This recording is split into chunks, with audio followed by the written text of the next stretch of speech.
belles dames, j'espère que vous allez bien. Monsieur peut vous bien par la grâce de Dieu. Nous sommes là. Donc voilà, les lots.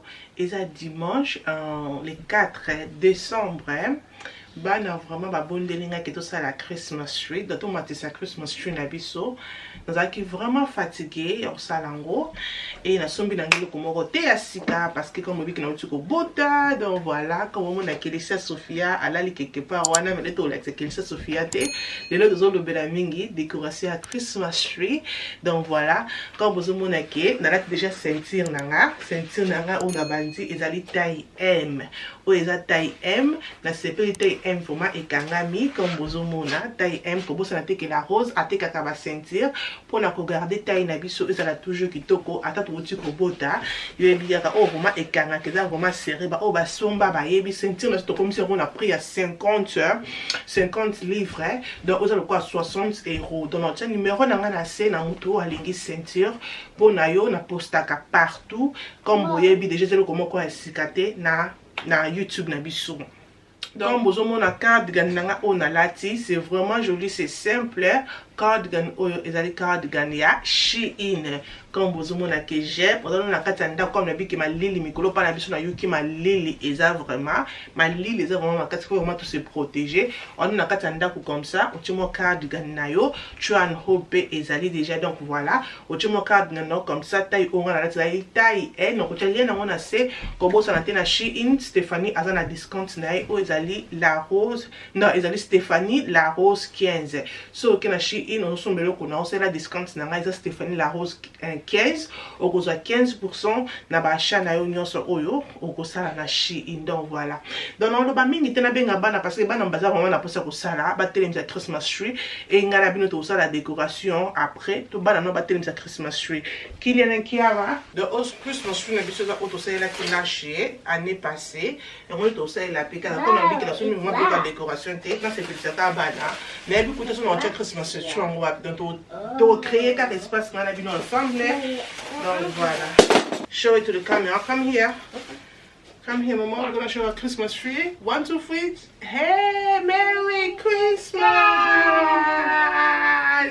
our Christmas tree is here Merry Christmas are you guys excited yeah okay so put it down this is the leg so give me that it has this tree.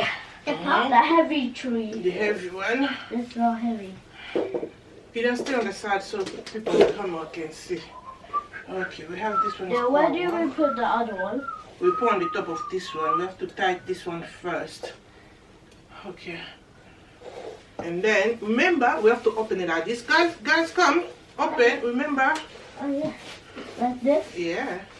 Oh, yeah. You have to open it so we make it big. Woohoo! Where's our star? Yeah, it will be on the top when we're going to put Christmas decoration. Oh, okay.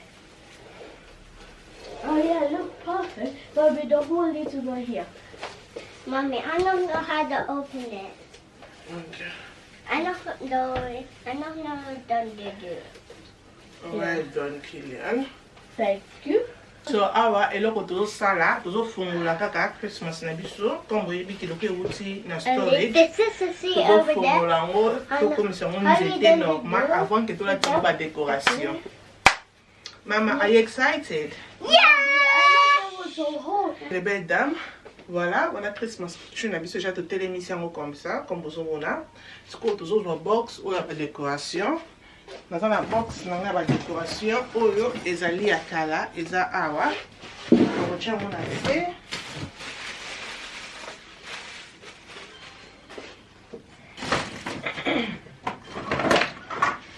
et na zape na ba balloon au bozomona ya décoration que j'aime eza comme un baby pink comme ça que j'aime. On tient on a silver pour n'ingiter que ça la rouge donc on tient on a rouge et I don't think I need rouge this year. Là ça il vraiment trop de rouge. Année on a posé un rouge té. So on tient couleur wana na ba silver na gold donc na argent na gold. Yango kande na sombaki na sombeka oyo ba tchaki yango 3 pour na 12 livres comme ça. Na wiko. Donc bah tiens on a wiko 3 pour na 10 3 pour na 12 livres, c'est ça qui n'a joué que 3 paquets. We're gonna put all these in. Do we put them with the hanger? Yeah. Like this? Not the red, Mama. Yeah, like that. Oh. Mama, look. I want this one. No, that one not now. The old one, we're gonna put the new one first. This one? Yeah, we'll put the new one first. Mama, use the silver one. Put that one back. We'll put the new one first and the old one I'll choose. Okay?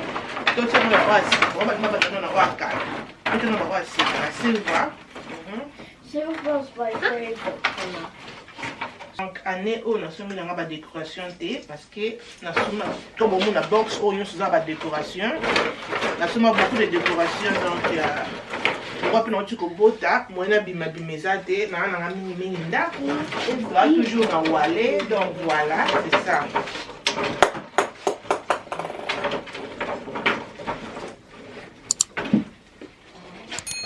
So to see oezali box moko ya silver, sikoyo tocha box na biso oyo ezali ya pink. Donc ya rose comme vous eza comme ça.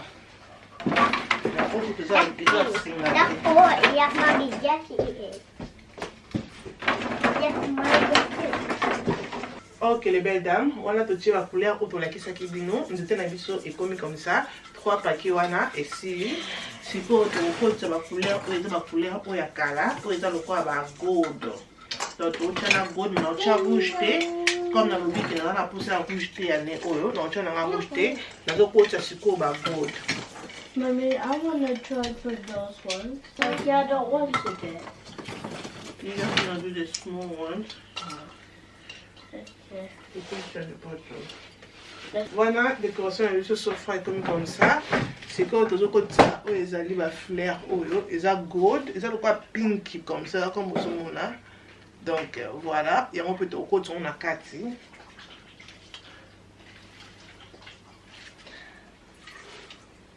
On a dit que c'est pour ça la Christmas tree, mais et salami. On a dit que c'est que on tient on est pour eux. On a dit que maman lazy. Mama, you stay short. Here, leave it first. No, Mommy. Your shirt as well. Mommy, you got me. I will carry you. It's easy for you. Hey. I give this. Leave it. Hey, well Ah, done. Mommy, What's wrong? It's my, but Hey. Mommy, it's my turn. I want to try. Okay. Really? Yeah. So, voilà. Okay, Two. go and sit. 1, 2. Merry Christmas. Well done. Hey. So far, Christmas tree na biso ebimi comme ça comme vous omona. Na linga na ngate ke ezala rouge parce que ndako zana eloko moko ta rouge, fait na changer ba peut-être ba biloko rouge na kotsa. Loko na salle pas shopping te comme na biki na obima na ngate. Donc comme ça pour na ngai c'est bon. Pour na ngabou c'est bon et normalement na tika couleur na zana mona ndako et que na Christmas tree. Parce que loko na osala na ko na créer espace au Christmas tree oyo pour na chat tapi na ngona se, to osala ngona bino mais pour na siko na pe manal na kina koluka eloko kolia parce que là I'm hungry, I need something to eat. Et comme siko air ya ko clean na longo le miroir awa na coin oyo na chango awa na coin parce que na check Christmas tree awa donc nazo pensa d'abord miroir ango.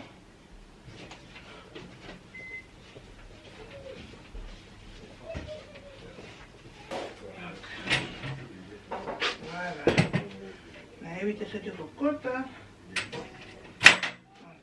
Comme ça.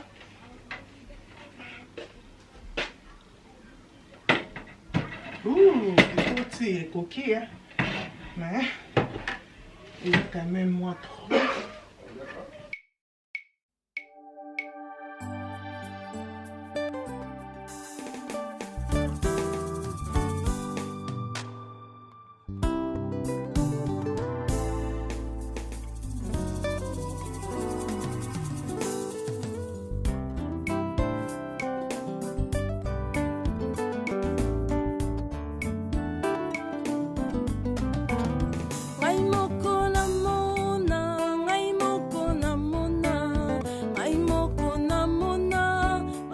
Yesu asalelanga ngai moko na yebi ngai moko na yebi ngai moko na yebi makambo Yesu asalelanga.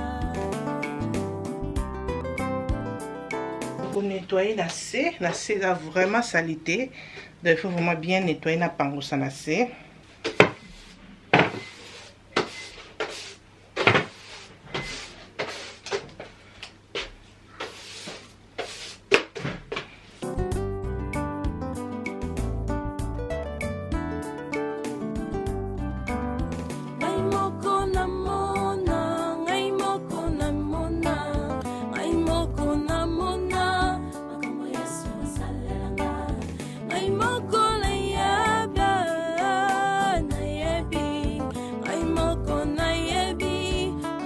Voilà, mais ça n'a pas sur la télé, c'est comme ça, comme vous voyez. Et naturellement, décor du couloir, comme vous voyez, du couloir mire. Et Christmas tree na biso, ils a côté na le miroir, ils a Christmas tree ali. Donc le miroir pour trouver la place à retirer, on trouve la place à retirer Christmas tree. Et là, vous voyez, ils a décor na biso, ils a décor il y a salle à manger. Donc voilà, comme vous voyez, vraiment simple. Vraiment simple. Félicia Sophia a zappé dans moi Christmas tree quoi.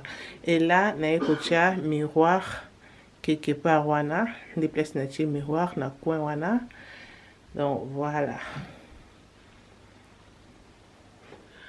Voilà, wana to ici décoration na biso comme vous voyez la Christmas tree na biso et telemi. Félicia Sophia pe azalaki wana ata alalaki ti siko azolala kaka mais azalaki na biso quand même il faut qu'on tape na vidéo après ça bino mbote OK pour bon mona qui est déjà lelo akokisi 5 semaines donc bientôt akokisa 6 semaines et beaucoup mona OK akoblana no mwa mokie.